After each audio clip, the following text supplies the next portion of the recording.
আজকে স্টার্ট হয়ে গেছে। রিমোট হারায় গেছিল, রিমোট আইনা প্রোগ্রামিং করে এটা স্টার্ট করা হয়েছে। স্কোয়ার নোয়া রিমোট হারিয়ে গেছিল, রিমোট আইনা এটা স্টার্ট করা হয়েছে। এখন বাকি কাজগুলো হচ্ছে উইন্ডো আনতে হবে, পিছনে একটা গ্লাস আনতে হবে, একটা ব্যাকলাইট লাগবে, একটা হেডলাইট লাগবে, এগুলা কিনতে হবে। এখন একটা হেডলাইট লাগবে, হেডলাইট নাই, একটা হেডলাইট লাগবে,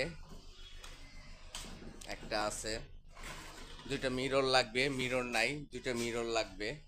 এগুলো আমাদের এখন কানেকশন করতে হবে, করে গাড়িটা নিয়ে যেতে হবে। এমনি গাড়িটা ফ্রেশ আছে মোটামুটি, পইরা থাইকা পইরা থেকে সবই আউল হয়ে গেছে কেন?